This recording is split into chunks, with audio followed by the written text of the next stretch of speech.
Assalamualaikum warahmatullahi wabarakatuh. Jumpa lagi dengan saya Pak Bahri dalam pembelajaran matematika umum materi program linier.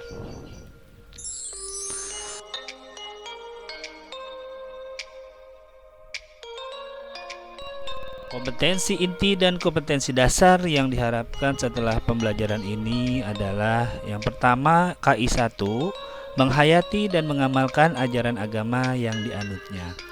KI 2, menghayati dan mengamalkan perilaku jujur, disiplin, tanggung jawab, peduli, gotong royong, kerjasama, toleran, damai, santun, responsif, dan proaktif, dan menunjukkan sikap sebagai bagian dari solusi atas berbagai permasalahan dalam berinteraksi secara efektif dengan lingkungan sosial dan alam, serta dalam menempatkan diri sebagai cerminan bangsa dalam pergaulan dunia.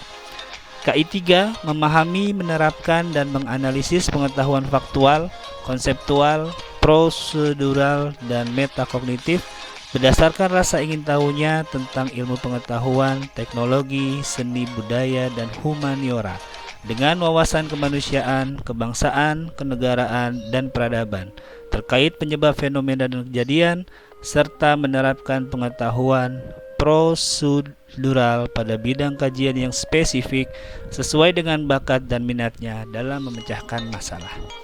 Dan KI 4, mengolah, menalar, dan menyaji dalam ranah konkret dan ranah abstrak terkait dengan pengembangan diri yang dipelajari di sekolah secara mandiri, bertindak secara efektif dan kreatif, serta mampu menggunakan metode kaidah keilmuan. Kompetensi dasar KD 32, menjelaskan program linier 2 variabel dan metode penyelesaiannya dengan menggunakan masalah kontekstual. Dan KD 4.2, menyelesaikan masalah kontekstual yang berkaitan dengan program linier 2 variabel.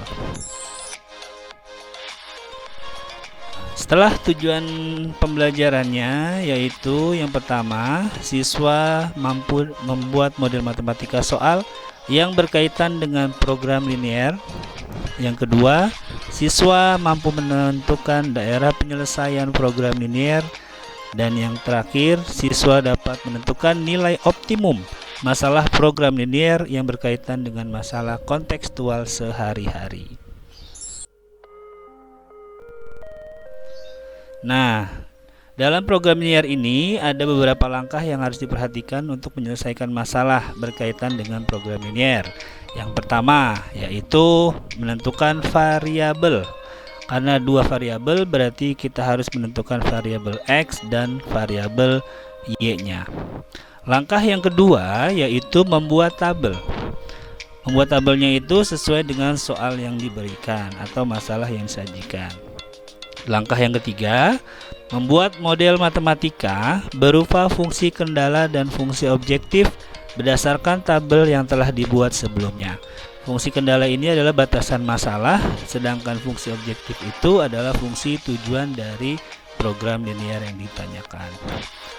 Langkah yang keempat, membuat grafik atau menggambar grafik dan menentukan titik kritis dari grafik tersebut.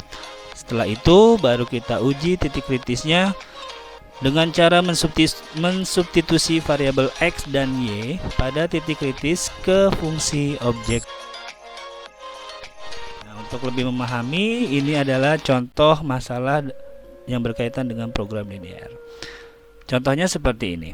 Seorang pedagang sepatu merencanakan akan membeli tidak lebih dari 100 pasang sepatu pria dan wanita untuk dijual. Harga beli sepasang sepatu pria adalah Rp20.000 dan sepasang sepatu wanita adalah Rp30.000. Modal yang dimiliki pedagang tersebut sebesar Rp2.400.000.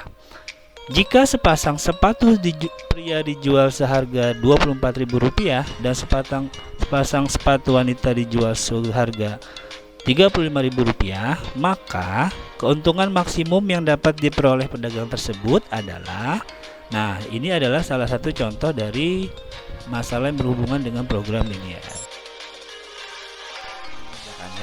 Kita ikuti 5 langkah yang tadi sudah disebutkan. Langkah yang pertama yaitu menentukan variabel. Nah, dari masalah tersebut kita harus bisa menentukan variabelnya apa saja. Variabel ini adalah sesuatu yang menjadi tolak ukur atau pertanyaan dari nilai optimum. Nah, karena tadi yang ditanya itu adalah nilai optimum atau maksimum dari harga penjualan sepatu, maka yang menjadi variabel X-nya adalah kita ambil harga sepasang sepatu pria, sedangkan variabel Y-nya adalah harga sepasang sepatu wanita. Kita lanjut ke langkah berikutnya, langkah kedua, yaitu membuat tabel. Nah, pastikan dulu variabel X dan Y-nya tadi sudah disesuaikan. Kemudian kita cari kategori apa saja yang menjadi bahasan dari variabel X dan Y. Tadi disebutkan bahwa jumlah sepatu yang dijual itu tidak lebih dari 100. Maka kapasitas X-nya itu 1, kapasitas Y-nya itu 1. Maksudnya itu adalah satu pasang sepatu. Jadi masing-masing sepatu pria satu pasang yang dijual, kemudian yang wanitanya juga satu pasang dengan jumlah tidak lebih dari 100. Kemudian modal untuk membeli sepatu pria itu 20.000 dan sepatu wanitanya 30.000 dengan total modal yang dimiliki pedagang tersebut tidak lebih dari Rp2.400.000. Nah, kemudian keuntungan itu diperoleh dari harga jual sepatu masing-masing. Untuk sepatu pria dijual dengan harga 24.000 dan belinya itu 20.000, maka keuntungannya adalah Rp4.000.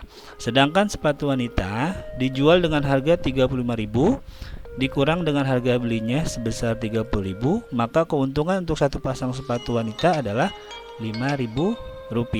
Nah, yang menjadi pertanyaan di sini adalah berapakah keuntungan maksimum yang bisa diperoleh oleh pedagang tersebut. Seperti ini tabelnya. Selanjutnya kita masuk ke langkah yang ketiga, yaitu membuat model matematika berdasarkan tabel yang sudah kita buat. Nah, dari tabel tersebut kita bisa menentukan fungsi kendalanya apa saja. Yang pertama itu kita buat tadi 1x plus 1y kurang dari sama dengan 100. Karena maksimum dari sepatu yang dijual itu hanya 100, maka tandanya kurang dari sama dengan 100. Ini setara dengan x plus y kurang dari sama dengan 100. Fungsi kendala yang kedua yaitu dari permodalannya. 20.000x itu berarti 20.000 untuk sepatu pria dan 30.000y itu maksudnya 30.000 dari harga beli sepatu wanita, dan 2.400.000 itu adalah total modal yang dimiliki oleh pedagang tersebut. Nah, karena modalnya tidak lebih dari 2.400.000, maka tandanya adalah kurang dari sama dengan, atau kalau jika kita sederhanakan menjadi 2x plus 3y kurang dari sama dengan 240, itu dibagi 10.000 dari masing-masing variabel x, y-nya. Selanjutnya X-nya itu harus lebih besar dari 0 karena sepatu tidak mungkin negatif, dan Y-nya juga sama, berarti X lebih besar dari 0 dan Y juga lebih besar dari 0. Selanjutnya untuk keuntungan masuknya ke fungsi objektif. Tadi sudah kita lihat di tabelnya bahwa harga keuntungan dari sepatu pria itu 4.000 dan keuntungan dari sepatu wanita adalah 5.000, maka fungsi objektifnya adalah fxy sama dengan 4.000x ditambah 5.000y. Langkah yang keempat, membuat grafik atau menggambar grafik. Nah, dari dua fungsi tadi, fungsi kendala, kita gambar dulu garis yang pertama, x plus y kurang dari sama dengan 100. Caranya adalah memisalkan nilai x dan y-nya masing-masing 0. Jika y-nya sama dengan 0, maka x-nya adalah 100. 100 tambah 0 sama dengan 100, maka titiknya adalah 100,0. Sedangkan jika x-nya 0, maka y-nya juga 100, karena x tambah 100, x tambah y kurang dari sama dengan 100, x-nya 0, y-nya 100. Jadi titiknya 0,100. Selanjutnya garis yang kedua, 2x tambah 3y kurang dari sama dengan 240. Untuk titik potong sumbu X dan sumbu Y-nya kita bisa lihat dari tabel berikut ini. Yang pertama, jika Y-nya 0, maka X-nya adalah 240 dibagi 2, hasilnya 120, maka titiknya adalah 120,0. Sedangkan jika X-nya yang 0, maka Y-nya adalah 240 dibagi 3 sama dengan 80. Jadi titiknya itu adalah 0,80. Nah, kurang lebih gambarnya itu seperti berikut ini. Nah, tadi sudah dapat 100,0 dan 0,100, kita tarik garis untuk garis yang pertama. Selanjutnya 120,0 di sini dan 0,80 di titik C, kita buat garis. Kemudian kita tentukan daerah arsirannya. Karena tandanya kurang dari sama dengan, maka daerah hasilnya itu ada yang di sebelah bawah atau sebelah kiri. Nanti ada titik kritisnya adalah titik A, B, dan C. Titik A sudah ada, titik C sudah ada, yang belum adalah titik B.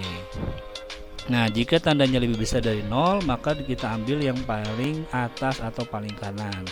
Sedangkan ini soalnya kurang dari 0, maka diambil yang daerahnya bawah atau sebelah kiri. Nah, itu juga bisa digunakan titik uji. Titik 0,0 itu masing-masing disubstitusi ke persamaan garis yang pertama dan persamaan garis yang kedua. Misalkan persamaan garis yang pertama, titik ujinya 0,0, berarti X nya 0, Y nya 0. 0 tambah 0 kurang dari sama dengan 100, benar, maka daerahnya yang sebelah mengarah ke titik 0,0. Begitu juga dengan garis yang kedua, X nya 0, Y nya 0 juga kurang dari 240, juga daerahnya ke bawah, maka HP-nya seperti ini. Langkah berikutnya, langkah kelima yang terakhir, itu menentukan uji titik kritisnya. Nah, titik A dan C tadi sudah ada, sedangkan titik B belum ada, maka harus kita hitung dulu melalui cara eliminasi dan substitusi. Eliminasi dari persamaan garis yang pertama dan garis yang kedua. Nah, kita mengeliminasi variabel Y-nya, berarti persamaan yang pertama dikali 3, sedangkan persamaan yang kedua tetap dikali 1. Hasilnya adalah 3X tambah 3Y sama dengan 300, yang pertama dikali 3 semua, sedangkan yang kedua tetap dikali 1. 2X plus 3Y sama dengan 240. Kemudian kita kurang, maka didapatkan X sama dengan 60. Nah, setelah dapat 60, kita bisa mensubstitusi ke persamaan yang pertama. X tambah Y sama dengan 100. Nilai X nya tadi sudah dapat 60, berarti 60 tambah Y sama dengan 100, maka Y nya adalah 40. Sehingga titik B perpotongan kedua garis tersebut adalah 60,40. Nah, untuk uji titik kritis ini kita menggunakan fungsi objektif atau fungsi tujuannya. Fxy sama dengan 4000x ditambah 5000y. Dari ketiga titik tersebut kita hitung masing-masing. Titik A tadi 100,0, berarti kita mensubstitusikan X nya 100, Y nya 0. Tinggal diganti saja X dan Y nya, didapatkan hasil 400.000. Begitu juga dengan titik B, 60,40. 60 itu X nya, 40 itu Y nya. Kita substitusi juga ke fungsi tujuannya, maka hasilnya adalah 440.000. Sedangkan titik yang terakhir, titik C 0,80, berarti X nya 0, Y nya 80. Didapat hasil 400.000 rupiah. Nah, dari ketiga titik uji ini dilihat nilai maksimumnya, berarti nilai yang paling besar, hasilnya adalah 440.000 rupiah. Dapat disimpulkan bahwa titik maksimum itu ada di titik B 60,40. Maksudnya adalah X nya 60 dan Y nya juga 60, sehingga didapat nilai maksimum 440.000 rupiah. Nah, dari masing-masing variabel ini kita kembalikan lagi. X itu tadi kan sepasang sepatu pria, berarti jumlah sepasang sepatu pria yang dijual adalah 60 pasang sepatu. Sedangkan jumlah sepatu wanitanya yang dijual adalah 40 pasang sepatu. Nah, jumlah ini yang dijual agar pedagang tersebut mendapatkan keuntungan paling besar. Demikian untuk pembahasan program linear kali ini. Semoga kalian bisa pelajari dengan baik dan terima kasih, semoga bermanfaat. Kurang lebihnya dari saya mohon maaf. Assalamualaikum warahmatullahi wabarakatuh.